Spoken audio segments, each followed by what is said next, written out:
দেখেন এই যে জায়গাটা আছে একটা ফুলের বাগান হতে পারতো, তো তারপরে এই যে ঘাসগুলো একটু ছেটে দিতে পারতেন। এই টাইপ ময়লা আবর্জনা যদি ঢোকার পথেই থাকে তাহলে তো আর আপনাদের থাকে।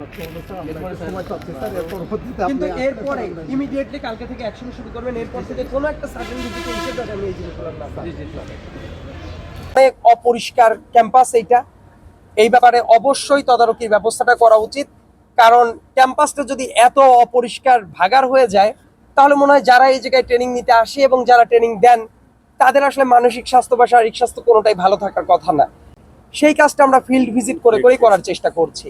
দেখেন আমি তো এই ছোট ছোট ইউনিটের অফিসগুলো না ভিজিট করলেও পারি, জাস্ট আমি অফিসে বসে থেকে আমি ডাটাগুলো একটু চেক করলেই আমার বোঝা যায়। কিন্তু আমি কেন নিজে এত দূর দূরান্তে ছুটে ছুটে ভিজিট করি, তার কারণ হলো নিজের চোখে না দেখলে বাস্তবিক চিত্রটা খুঁজে পাওয়া যায় না। যেমন এই যে সমস্যাগুলো আছে এগুলো তো আমি নিজে এসেছি জন্যই আমি বুঝতে পারলাম।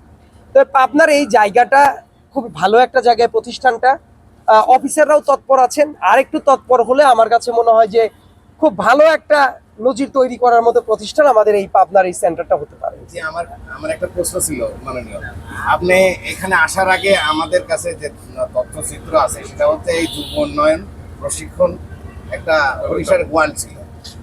এখানে প্রচন্ড ময়লা আবর্জনা এবং গাছগাছালি বিক্রয় অভিযোগ, পুকুরের মাছ এবং গবাদি পশু প্রশিক্ষণ কেন্দ্রে যে পশু যাতায়াত না থাকা এই এবং কর্মচারীরা যথাসময়ে উপস্থিত না হয়, এই কার্যালয়টা একটা হরিষার গোয়ালের মতো ছিল, অপরিচ্ছন্ন, যার কিছুটা চিত্র আপনি দেখতে পাচ্ছেন। আপনার আগমনের সুবাদে এই প্রতিষ্ঠানটা এত সুন্দর পরিষ্কার পরিচ্ছন্ন হয়েছে।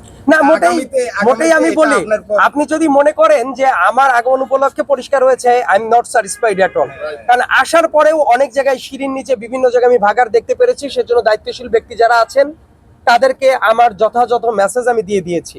একটা সরকারি প্রতিষ্ঠান কোনোভাবেই এরকম ভাগার বানানো উচিত না, এবং আসবো জন্যই পরিষ্কার হবে এই এক ব্যাপারটা না। কারণ আমি মাঝে মাঝে সাডেন ভিজিটে চলে আসবো এবং এসে এই ব্যাপারগুলো তদারকি করবো। কারণ এই যে প্রতিষ্ঠানগুলো যেগুলো আছে সবগুলো জনগণের টাকায় করা, আর জনগণের টাকায় করা কোনো প্রতিষ্ঠান অব্যবস্থাপনায় দিনের পর দিন চলতে পারে না।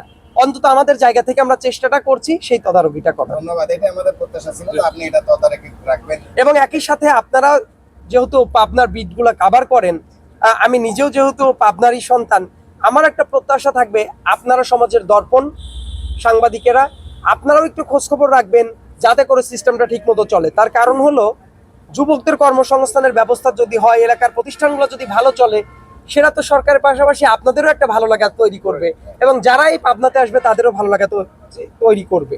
সেই জন্যই আমি বলি আমরা আমাদের কাজটা করতে চাই এবং অ্যাজ ইট ইজ কাজটা আমরা আদায়ও করে নিব বলে আমরা দৃঢ় প্রতিজ্ঞ। এবং ভবিষ্যতে যে জায়গাগুলোতে শর্টকামিংস আছে সেই ব্যাপারগুলো আমি সাডেন ফলো আপের ব্যবস্থা করব, এবং আজকে যে শর্টকামিংস আছে সেটা যদি আমি দেখি যে উন্নতি হয়নি তাহলে বিধিবদ্ধভাবে যে ব্যবস্থা নেওয়ার সেটা খুব স্ট্রিক্টলি ব্যবস্থা নেওয়া হবে বলে